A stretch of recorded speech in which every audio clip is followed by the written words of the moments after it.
Ladies and gentlemen, it's time for you to take your seats. The show is about to begin. Musical Lyrical Lingo. Every episode a new bingo. Laugh and sing, go with the flow. Tune in as the memories grow.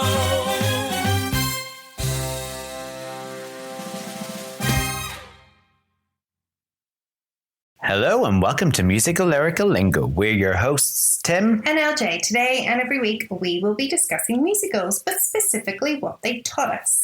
Good afternoon, evening, morning, whenever you listen to us. That would be an interesting poll to do sometime. When do you listen to us? Oh yeah, is it like... Are we a morning kind of pod, or do we listen in the evening over a wee glass of vino? I'm just dreaming of my weekend where I plan on having lots of wine. To our podcast, as you do. Maybe not, but I'll certainly drink some wine. Love it. How are we? We are great. What about yourself? Life's busy? Yeah, it's busy. It's busy, but we're chipping away at it. Good. Musical number at a time. Oh, that's all you can do. Yeah, no. Only one person. One of a big team. But yeah, no, it's good. It's busy, but sure, you're better being busy than not. Exactly. Although I'm looking forward to the time when I'm not too busy. Yeah. No, it just makes you appreciate those moments whenever you're not busy.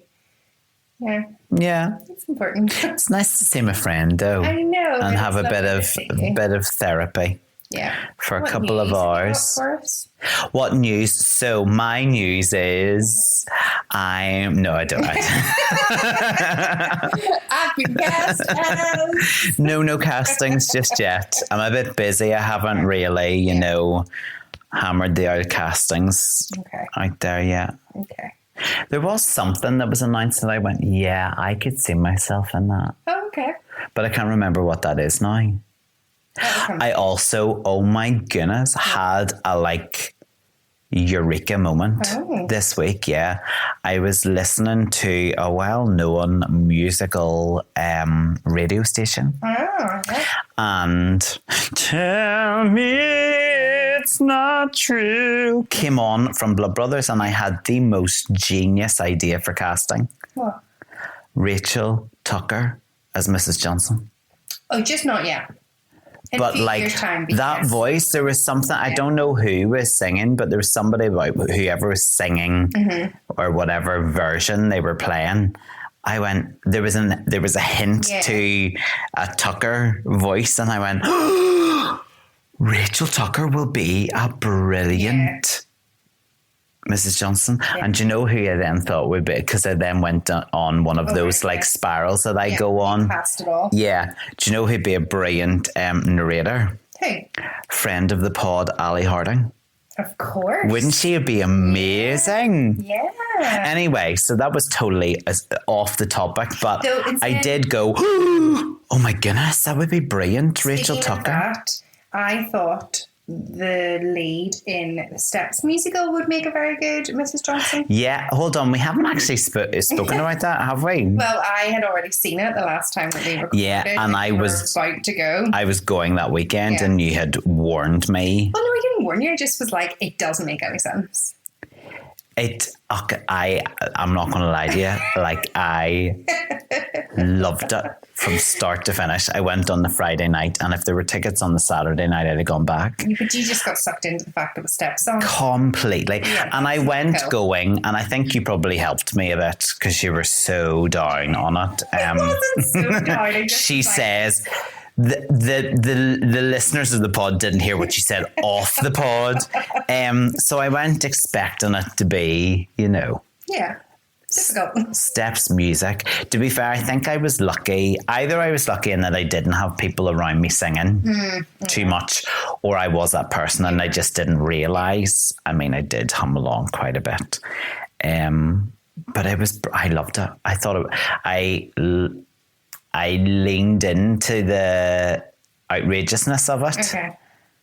But it did make me shed almost a tear. See, I just came from at the end different angle. I felt if she was trying to like say she worked in say she worked in the supermarket and she was like a foster parent or something, and she wanted to like adopt one of the like younger ones that she was working with, and that was the stakes, and she couldn't then do that because her husband was breaking up with her, but in the end they approved her as a single parent. Yeah. To me, that would have made the storyline, you would have been invested in more of the characters. I just felt there was too much craziness going on. I was totally invested in every single one of the characters. Like, I also felt like they literally took what worked for Juliet and just tried to shove the characters in. Do you know what I mean? Like there was definitely similar elements. Now, Lauren, what other musical has even attempted to set a musical in a supermarket? No, like cast wise. Yeah. So, but anyway, we're not or like here. Character style wise, yeah.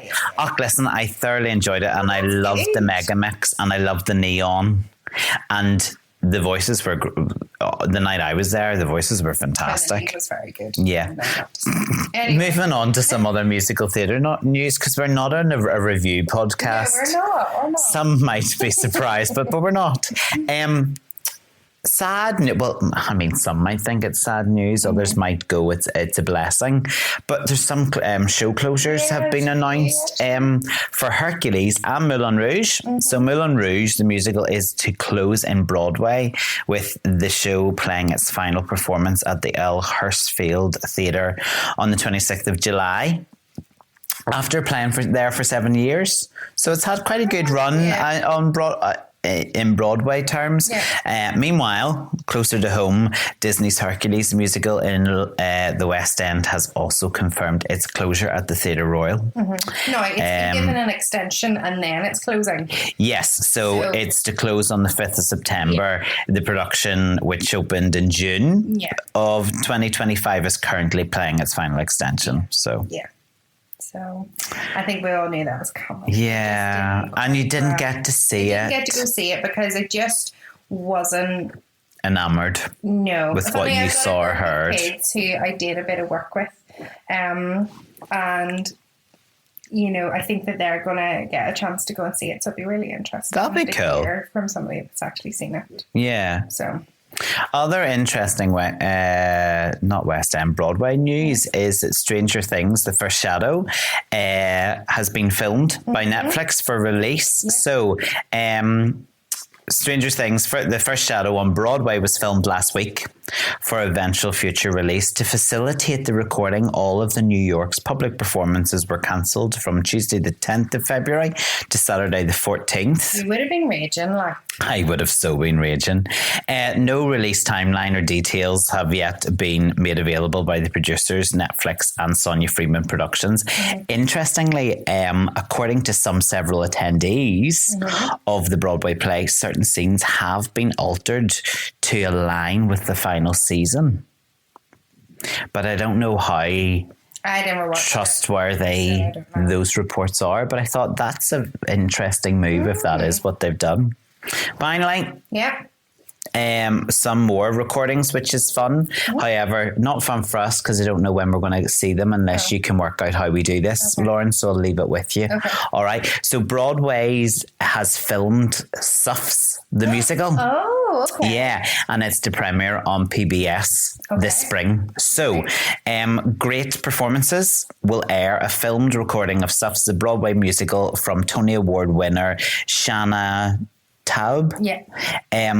It has been revealed that the capture will air this spring on Friday, the 8th of May at 9 p.m. Eastern Time on PBS. Right, okay. The recording was filmed during the show's original Broadway run, which opened in April 2024 and ran until January 2025. Suffs tells the story of the American suffragettes movement and the remarkable friendships, heartbreak, and the action that brought the women together, or in some cases tore them apart.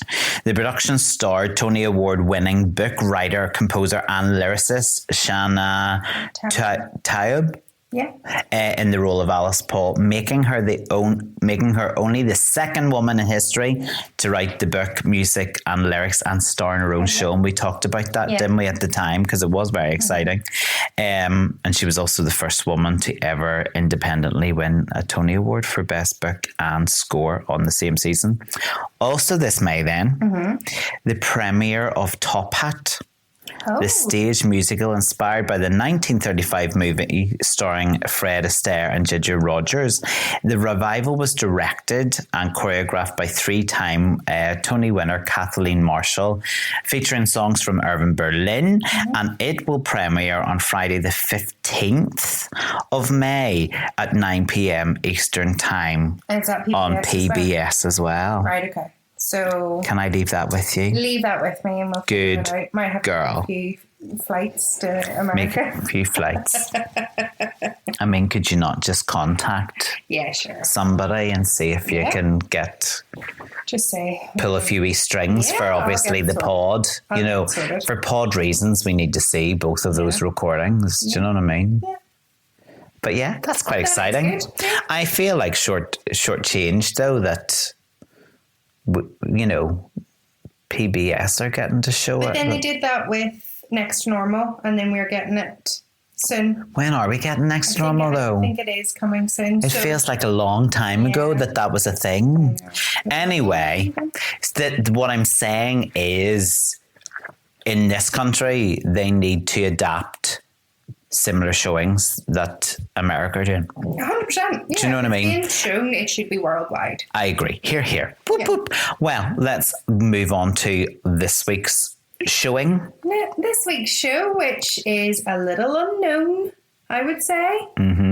Quite a new-ish in the last, 14 years. Right, okay. Very new. It's Betty Blue Eyes. It is Betty Blue Eyes. I'm delighted we're doing Betty Blue Eyes, to be honest with you. Yeah. Did you know that I was delighted by that? I knew that you liked it. Oh, it's one of my favorites. It's like if we ever do an episode of our top 10 underrated musicals, this musical would 100% be up towards the top actually for me. Yeah, well, in that kind of pool. Totally fell in love with it. Yeah. Because I knew one or two songs. Yeah. But fell in love with it through the research. So, did you? Yeah, I'm so glad. It's oh my goodness. And actually, I thought it was an older musical. No. Which kind of surprised me, but then I think it was because of when it was set. Maybe I thought it was like a 90s or something. But yeah, so it's Betty Blue Eyes, based on the 1984 film, which was called A Private Function. Yep. And that was by Alan Bennett. Absolutely wonderful writer. You love Alan Bennett. I do. So it's a 2011 stage musical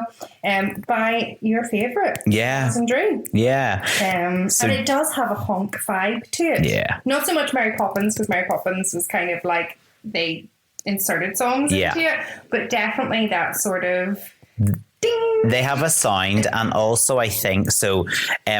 George Stiles writes the music, and then Anthony Drewe does the lyrics, and definitely George Stiles has his own style. Yes, yeah. Of music, but Anthony Drew's work with lyrics is just second to none. I struggle to think of another lyricist who, in my opinion, is as clever as him.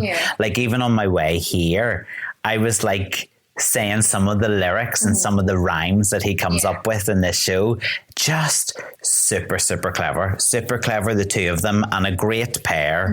Work really well. The book was by Ron Cohen and Daniel Lippman. So it is, for those that don't know it, and I will be surprised that if a lot of our listeners have heard of it. Well, they've probably heard of it, but maybe just don't know a lot about it. So it really does follow the same sort of premise as the film, but it's set in 1947 in Yorkshire, England, which is, I always think, strange as well, because Stiles and Drewe are American, and then they chose to take this on, which is quite a British villain. Are Stiles and Drewe American? I thought they were American. No, are they not American? Don't think so, no. Never mind. I just noticed an American wording and I was like, is that because they're American? Never mind. War is over. Gilbert Chilvers, he is a humble chiropodist and a social climbing wife. Chiropodist? No, it's chiropodist.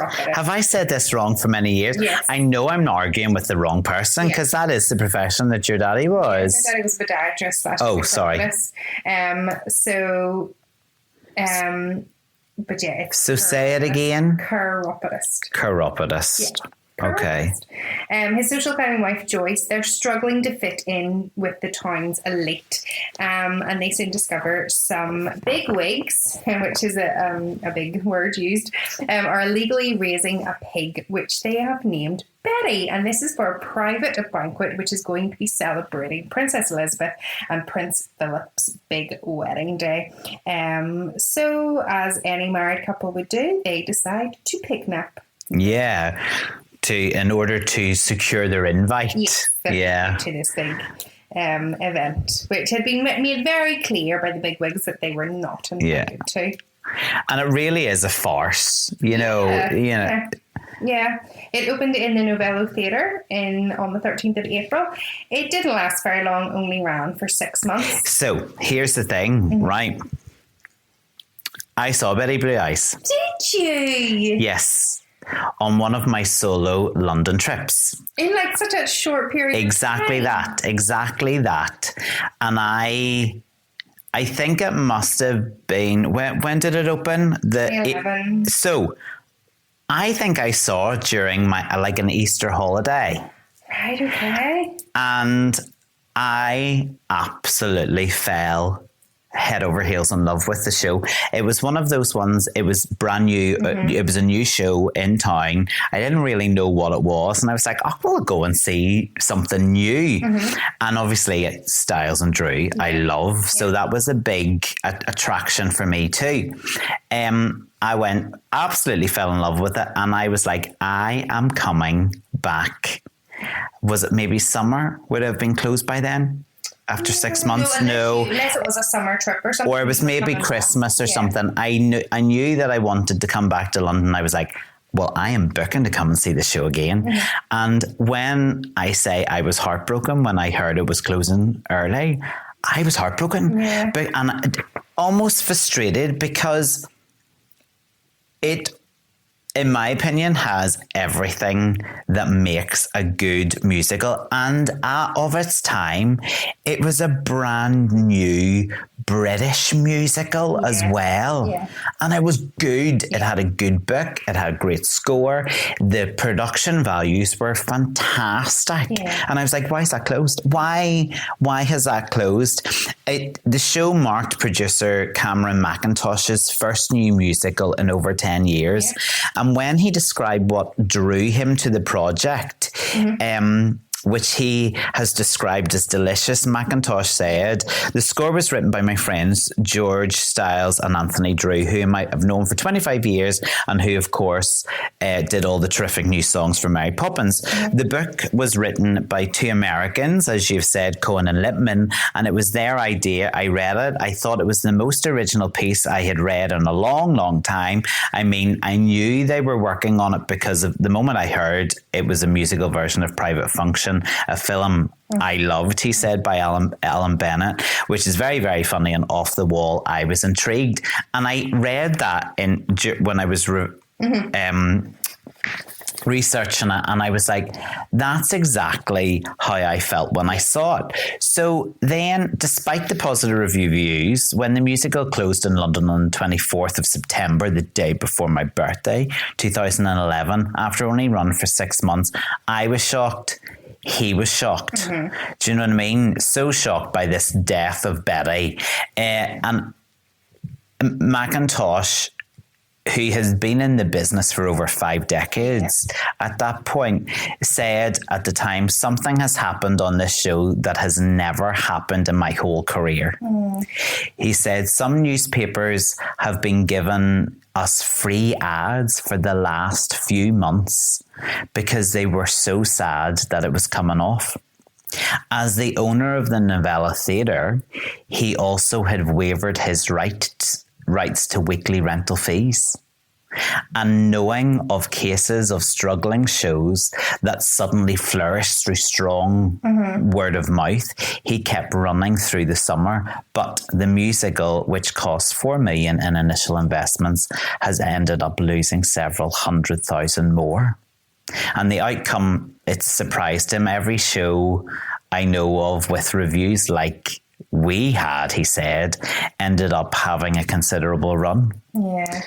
And I don't understand that. I don't understand it either, especially because of the cast. The cast is Sarah Lancashire, Reece Shearsmith, and David Bammer. And the voice of Betty was Kylie Minogue. I know. No, I know it was the voice of an animatronic pig, but still, it did get 3 Olivier nominations and 5 What's on Stage. Yeah, it's no wins, but I mean, a musical's not going to get nominations if it's rubbish. And I am telling you, it was not and everybody in the cast was amazing, but you see those 3 actors that you've just spoken of, particularly Sarah Lancashire and Reece Shearsmith, they were outstanding. And they are amazing actors and amazing TV actors as well, and also for them to be in a musical like that's probably, people maybe wouldn't think that they would have been in that kind of musical, but I totally fell in love with it, and I was really sad to read that it only lasted 6 months. I knew that it was a short-lived musical, but I didn't realise it was 6 months, which I think is a real shame. So obviously, yes. It's a travesty. I had read that about Cameron Mackintosh too, so it was obviously the American book writers I had.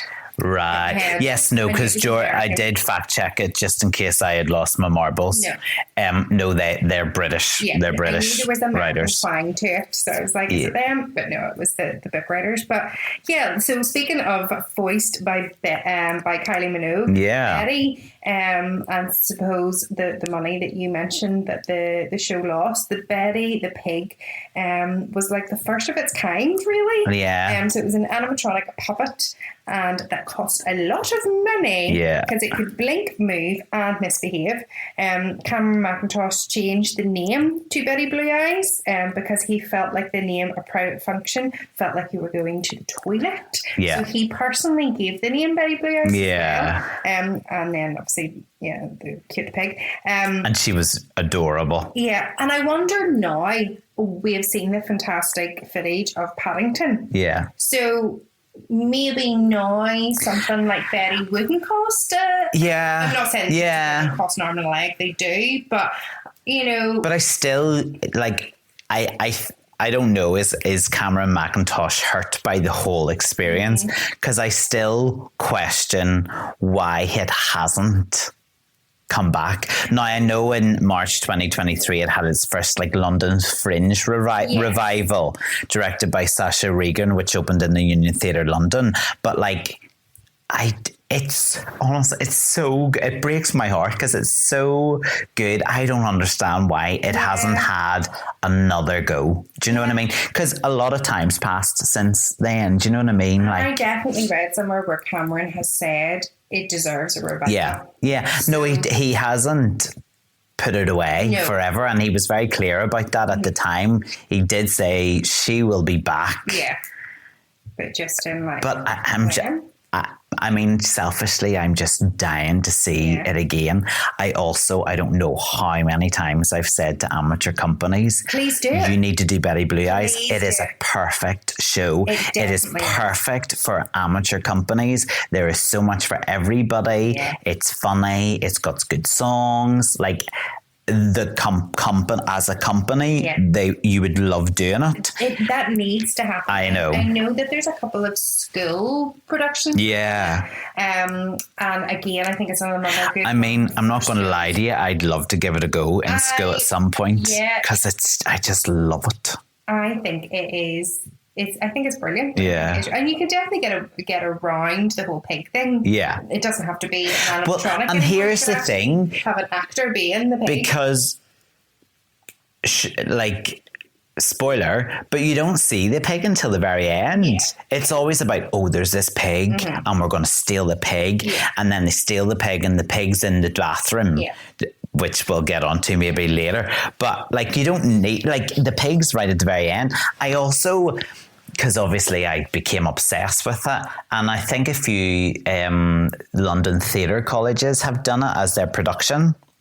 And there was one that did it. I can't remember what school it was, but they did it where Betty was actually a girl dressed in, like the old wartime like dungarees that the girls would have worn, with like the wee heads, scarf with then pig ears and a nose. Right. And I was like, oh, that's so clever! Like, totally do it like that. Yeah. But yeah, it needs to come back because it's so good. It definitely does. I'm intrigued. When did you listen to it? Had you listened to it a long time ago? I knew the song Nobody. Yeah. I knew that. And I think I knew what's it on the parade? Name on the Parade. Yeah. And I think I knew that. I didn't know that he was a podiatrist or corporate. So I was like, oh, that was so shocking when you properly listened to it. Oh, but no, I wasn't aware, and I knew that it was based on the Alan Private Function film. Yeah, and I kind of knew that film, but no, I didn't know it until researching it. What I also love about it, I know it's going to be one of these episodes where I just wax lyrical about how much I love it, but I also love sometimes when you haven't seen a musical and you can listen to the cast recording, which is a brilliant cast recording, but you can totally follow the full plot and from start to finish, can't you? Yeah. But I also love that, as you touched on, it has everything in a musical. Like, it has, some character development. It's got the undertones of what was happening in the real world at that time, or specifically Britain at that time, and then it has feather boas at one point, absolutely brilliant. It's got some really good opening numbers and second act opening. It's just it's a great musical. Drums do it, or you mean put it on, sure. But honestly, I when I say I think I have suggested it at least 3 or 4 times to different companies. And now I'm about to retire. I'll never get my bloody chance to choreograph it. Just for that. Honestly, I can't say I would because I haven't retired yet, but I just I do love it. I love it. Yeah, it was so good. So good. Well, did you learn anything? Yeah, well, I didn't learn a huge amount, but what I did learn was a bit more about that time. Yeah, same. So the character Inspector Wormold, for me, was a revelation. He who treats illicit meat like serious crime and represents the ridiculous authoritarian and joyless side of bureaucracy. Yeah. So the plot shows how such authority is undermined by human desire for celebration and better food. He has his own number called Paint by Heart, where it's about these meat inspectors who were employed under the umbrella of public health and food control rules, especially during the period when food rationing and austerity, such as the World Wars and post-war era up to 1945. I didn't realise that was a thing. So their job was, and they were responsible for seizing and condemning meat deemed unfit or illegal, which would then be disposed. Condemned meat was stained with blue and black dye to make them unpalatable and unmarketable to prevent them from entering the food chain. These rules were crucial for protecting public health and ensuring fair distribution of food during times of scarcity. Yeah. But what I thought was crazy about the whole thing was it was a period of time where there was food rationing, where there was a shortage of food, yet so much was being wasted by these meat inspectors just to keep everybody starving, control, and to have an element of control. I didn't know anything about that until here I was watching this brand new British musical, and there was this character who is unhinged, and he sings like he's a little boy, painting, and it's like painting by halves, like he he takes great delight in sussing out, sussing out the illegal, like food dealings. But I didn't know that was even a thing. Yeah, and I think the thing is they really paint him as the villain, but there's an underline there as well that actually it's the rationings that is the villain. Yeah. This whole musical. So in Britain in 1947, Britain was just hungry because, and they were hungrier than they had been during the war because there was a big freeze, a bit like what we've had here, not so bad, but big freeze of winter 47. So people were cold and they were hungry, and then there was fuel and food shortages. And the first number is like fair share for all. Fair share for all. It's so evident throughout that song that like there's dodgy dealings going on. And actually I didn't realise that our expression of like under the counter came from that time period of where you know maybe did get an extra bit. So I did look into rationings more because obviously you learn about it whenever you're at school. Realistically I didn't know what that meant, so now as a mummy who's constantly buying the shopping, I understand what it means to feed a family. So meat was the most prized and hardest to get. And weekly in 1947, a meat ration was slashed to just 1 shilling, which equals 2 small pork chops. That's all you were allowed a week.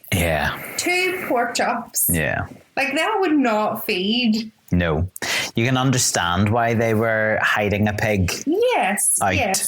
And so when Wormald sings it, he's romanticising the act of destroying food. That's a nice way of putting it, romanticising it, But he's doing it under the protection of the I mean, like he isn't a villain because he's just doing his job that he's been employed to do. The same thing is, it's the system turning people against their own neighbours. And by this point, I think people had about 7 years of spam and they were sick of it. They just wanted like real meat. So having this pork banquet, which is like on the horizon, showed that you were then like above the law. And I suppose that's why Joyce then really would have done anything in order to get the invitation. But pig clubs were a thing, which I didn't know. Oh, I didn't know that either. Yeah, so they were a thing that the government did encourage neighbourhoods to put their rations together. And buy a pig, but you had to give half to the government. So you bought a pig for your neighbourhood, but half of that meat had to go back to the government. Right, okay. Of course.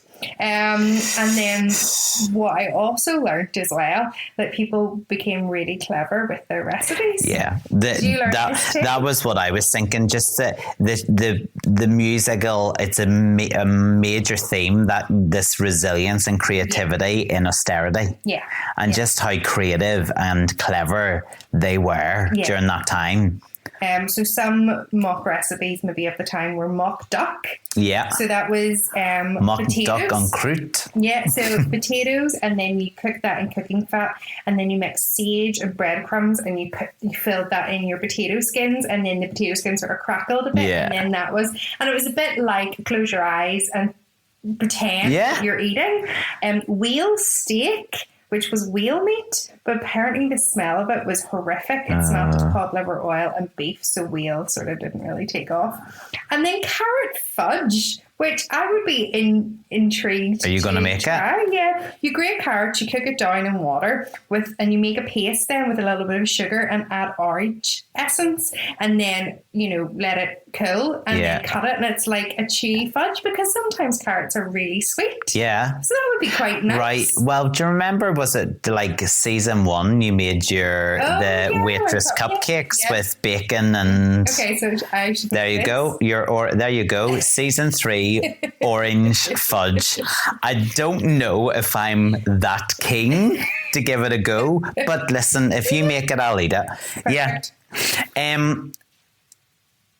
Another word that came up, and it's one of those words you kind of maybe had heard banded about the place, but didn't really overly think it. I think about it too much, or what it means, was Lionheart. And this power of love and connection. There is a song that Joyce sings, Sarah Lancashire. Oh, beautiful. called Lionheart. Beyond the comedy, the musical explores the emotional landscape of the time, such as the social ambition of Joyce and the quiet loyalty of Gilbert, her husband, and the lasting trauma of war on the community. And Joyce sings about looking for a Lionheart. Gilbert doubts that he was the Lionheart that she was looking for. And this idea of a Lionheart is referenced several times throughout the show. And a Lionheart is just a person of exceptional courage and bravery. Yeah. And she's the Lionheart starts off and she's at a dance, and then there's a bomb, and she loses her best friend Kit. And you know, she expects, you know, this Lionheart, she always expected to be some, you know, like strong, and then Gilbert comes along, who's just like a wee waif of a man. And I think I can't remember what like title he was given, but like it was a war officer or something. Do you know what I mean? He's like, he picks her up and out of the rubble and goes, "Come on, I'll get you a wee cup of tea." You know, and it's not the courageous, brave soldier-esque kind of character she's looking for, but actually he is exactly the Lionheart she needed. And I love that, where because it frustrates her that she's not noticed by others. And how people think she's a nobody, hence that big number she has. And he sees that, and it's almost like he's happy being a nobody and being, you know, quiet and unassuming. And so he then kind of feels like he's never enough for Joyce. And in the end, she's like, "No, you're all I need and more." And it's like, and from that, gorgeous. She is trying to, you know, get people to notice her. But there's this word parvenu, which is people who have gained wealth or status but don't yet have the class to match. And that's kind of what that's so her. I learned also there's the song "It's an Ill Wind," and that came from the proverb, "It's an ill wind that blows nobody good." So meaning that even a bad situation usually benefits somebody. So that's all like the town gossip. But this is the cleverness of Stiles and Drewe. And then we've got like hobnobbing as well in that wonderful song "Nobody," which we all kind of know.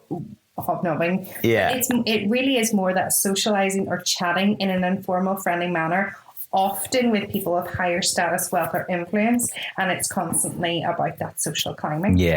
And the bit where I was referring to earlier, whenever I mentioned the American sort of influence in Steal the Pig, he lists, if we steal the pig, we'll have all of these things. Because with Spam, you can only really fry it. Do you know what I mean? There's really like one Have you ever had Spam? I don't think I've ever tried it. To me, it's just like thick ham in a can. But with that jelly stuff around it, that's what puts me off it. It's not great. Joyce was great with the tin of Spam though. Yep, that's it. I think a lot of people were very inventive. So you'll have tripe, which is stomach lining. You'll have hocks, which is the tarsal joints, like the ankle. And then chitterings. But it is boiled fried pig's intestines in a hot sauce, but it's popular in southern US. Oh, eat it at holidays. Because I was like, what's chitterings? Because there's a long process to it, and I think that's why it is during the holidays. You've got to really clean out the intestines. None of that sounds at all appetizing to me, to be honest. I know. So, not a huge amount of learning as such, but I suppose there was like cultural learning and a couple of these words that we maybe use. It was the idea that there was meat inspectors back then that just blew my mind. I was like, that's a thing? Like they didn't just do that for the musical, for a character. What were your sound innovations? It's really hard. Like it is really hard to come up with one, because I just think the recipe for this show is so perfect for a musical, and it's just lovely that it was a new British musical, and it does sound it. Do you know what I mean? It does. I love Sarah Lancashire. I just thought she was outstanding, and this was before Happy Valley or anything like that. Like she was just absolute class act, and her nobody was wow, because it starts just her as Joyce, and then all of a sudden the house is transformed, and she all of a sudden is in this sleeky black gown, and she's got men dancing around her, and then she goes, as quick as it happened, she's back to being Joyce in the house again. And I'm like I remember watching that musical number going, wow, what have I just seen? And almost was over too soon. I was like, oh, no, do it again. Yeah. It was just amazing. I think, though, Pig No Pig is up there with one of the most hilarious pieces of theatre I've ever seen. Now, what it was very similar was to Noises Off, that the play, you know, where it's backstage and it's in one door out the other, and it's like, say, like a handful of actors, but timing wise, like choreography, movement wise, it was just so funny. So at this point in the show, they have stolen the pig, and the pig is living in the house in the bathroom, right? Joyce lives with her mother, and it's about trying to say, okay, you know, the way we would have like learnt little ditties when we were younger, or and she starts, well, this little piggy went to market, this little piggy, and then basically goes, there's a pig in the house. But if anybody asks, there isn't a pig in the house. So God bless the mother. She's just like, pig, no pig, pig, no pig. And then in the middle of it, doesn't one of the posh kids arrive for a music lesson because Joyce teaches the piano. So you've got to contend with that. And then doesn't the meat inspector arrive for his chiropodist's appointment? Yeah. And it's just hilarious. Yeah. It's hilarious. Yeah. And it's about, I think it's about 6-7 minutes long, if not longer. Yeah. But it's just that I'd love to see. Oh my goodness, Lauren. It's hilarity on a plate. Like it was, I think that is so hilarious of this musical, is that, you know, it's like a play and a musical with a lot of heart, you know, like it is like those farce comedies. But at the same time, it then has beautiful numbers like Magic Fingers. Yeah, Magic Fingers.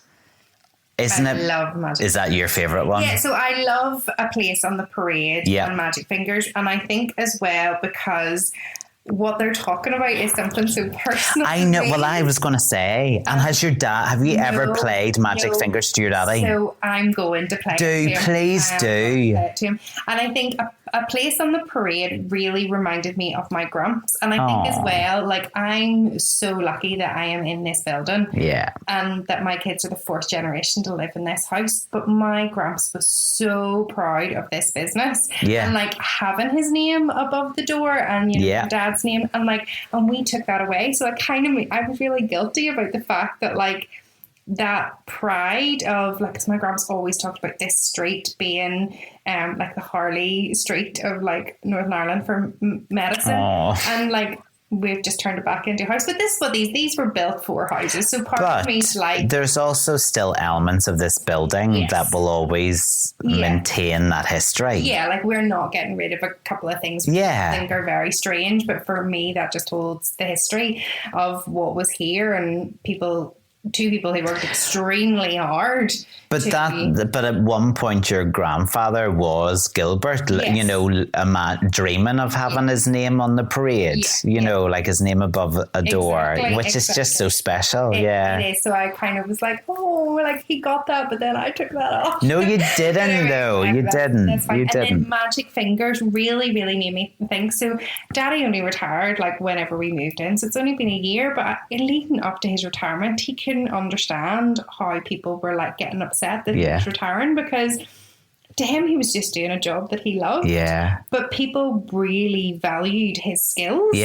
And him as a person, because that was, for anyone who hasn't heard, you know, or listened to this musical, Magic Fingers is about like, I think it's like 3 of Gilbert's customers, and they sing about how it's not just his skill, as you've just said. It's him as a person and how he lets them come in and talk, and he is so kind to them and so present with them.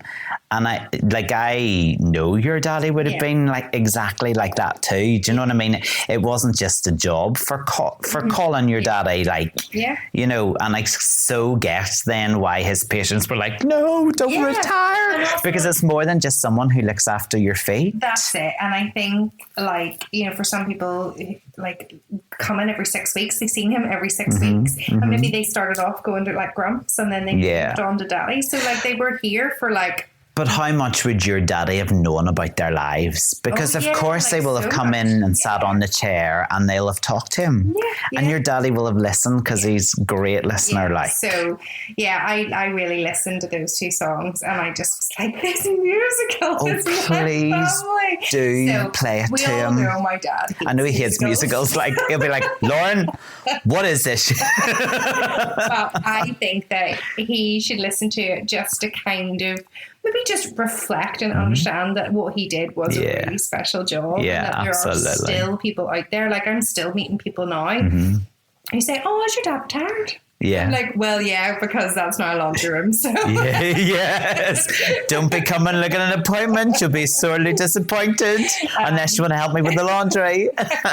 But yeah, so a beautiful musical. Please, somebody, do you know, I might even come out of retirement for it and do Betty Blue Eyes. Like, I just love it. And it's like full of earworms, isn't it? There's so many like songs stuck in your head for days. You just, and even Betty Blue Eyes, and like George is so clever, and the tunes, some of the tunes are really simplistic, you know, Betty Blue Eyes, like you hum it and you whistle it for, honestly, when I'm not going to lie to you, I re-listened to this musical 4 times. Perfect. Because I listened to it and I went, oh, I haven't listened to it for so long. It's so great. I have to do it again. Yeah. And then again. And then, it's just been on in my car for weeks now. But yeah.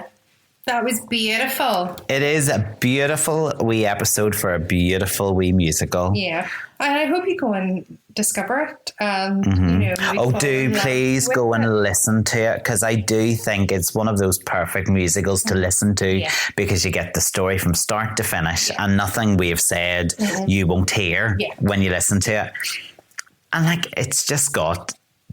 And that we didn't even talk. The song that they sing, and actually they're at the urinals. Oh yes, very clever, and that was another moment where you like laugh because it's just such farce, but very funny. Yeah, it has everything. It's got like heartwarming songs like Magic Fingers, Earworms, like Fair Shares for All, and then a bit of Razzle Dazzle. Yeah, and that last number when the story all comes full circle is brilliant. Yeah, no, it's a very, very good musical. Go check it out. Yeah. Thanks for doing that with me. Thanks for suggesting it. I thought when you suggested it, you were a big fan and you knew all about it, because as you say, it's not a musical that many people have heard of or talk about. I liked it. Okay. And I knew, and then like I said, I knew that song Nobody, but I think I just don't know. I was off having children at that time. That's very true. So whereas I was off gallivanting around London on my own, going, I am coming back to see this show, and then it closed. So that was lovely. But we'll be back next week with something a little bit different. Yeah, something like kind of brand new that we wanted to do. For this year, this season.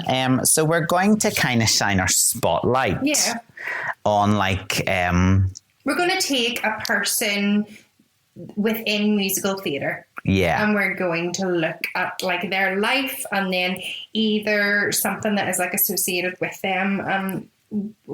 I'm really excited about this section of the pod now, because it kind of is going to expand it more. I think so. Up to us and others learning about different it just allows us and you guys to take a moment to shine a closer spotlight on some element of musical theatre in particular. So next week we're going to look at a composer. Yeah.